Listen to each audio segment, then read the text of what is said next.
सरकार ने मुझे पाबंद कर रखा है कि 3 बार महीने में मुझे नगर वोट थाने में हाजिरी लगानी है। ये साला ये भी पहला मामला होगा अपने राजस्थान का, तो जिसमें एक मुझे जो चुनाव लड़ता है, एक जनप्रतिनिधि जो जनता की सेवा कर रहा है, उसके बावजूद भी मुझे हाजिरी लगाने के लिए थाने पर आना पड़ता है।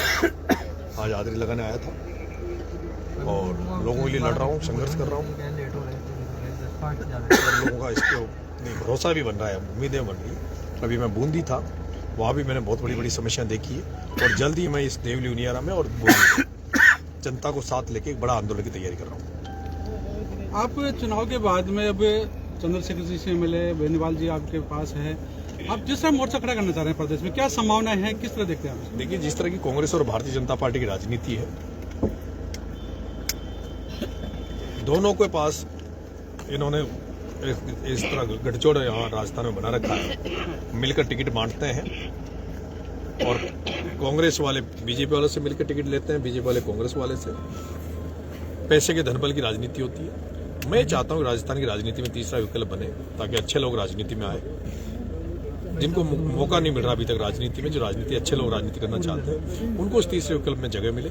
और उसी के तहत मैंने चंद्रशेखर जी आजाद, हनुमान जी बेनीवाल, आम आदमी पार्टी के नेताओं से, अखिलेश यादव के सपा के अतुल जी प्रधान साहब, ऐसे तमाम जो लोग हैं जो थर्ड मोर्चा चाहते हैं राजस्थान, उनसे मैं मिलने का प्रयास मिलकर एक मोर्चा बनाने का रूपरेखा हम लोग बना रहे हैं और जल्दी आपको अच्छे परिणाम भी सुनिए। बिहार चुनाव को लेकर क्या कहना चाहेंगे? कई तरह के आरोप लग रहे हैं कि वहाँ पर भी वोट चोरी किया गया है, क्या कहना है? अभी मेरे यहाँ भी वोट चोरी हुआ है।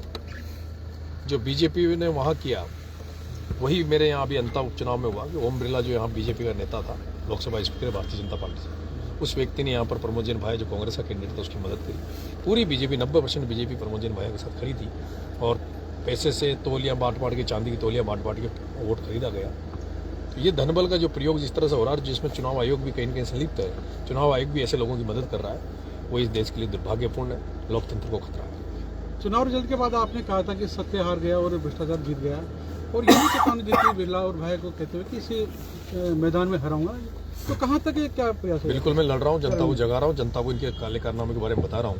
अभी मैं जब बूंदी था रात को, नैनवा में अभी मैं जाके आया हूँ, मैंने देखा किस तरह से बिरला ने हजारों बीघा जमीनों पर गौशाला के नाम पर कब्जा कर रखा है। किस तरह से किसानों का हजारों बीघा अपने पानी जो किसानों को जाने वाला था, 167 करोड़ की एक लिफ्ट योजना थी, उसका पूरा पानी को कब्जा लिया है बिरला ने।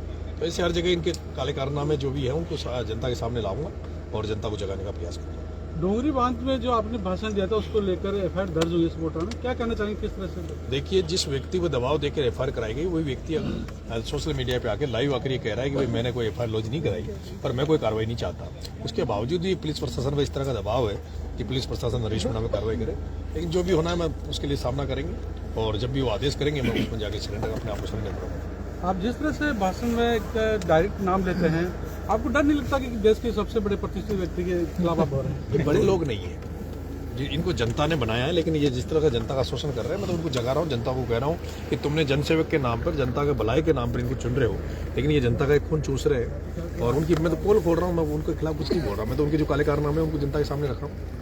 लोग अभी भी आपसे बहुत अपेक्षा करते हैं, खासकर जो पीड़ित लोग हैं, आप जहाँ भी जाते हैं आपके सामने। मैं अभी आया तो ये बेरवा समाज के एक व्यक्ति मेरे से भी मिले यहाँ थाने में, नगर कोर्ट में। क्या नाम बाबा? धनपाल बेरवा है और इस धनपाल बेरवा की 4 बीघा जमीन पर गांव में किसी बड़े आदमी ने कब्जा कर रखा है। इनकी जमीन छीन रखी। बाबा एक मिनट,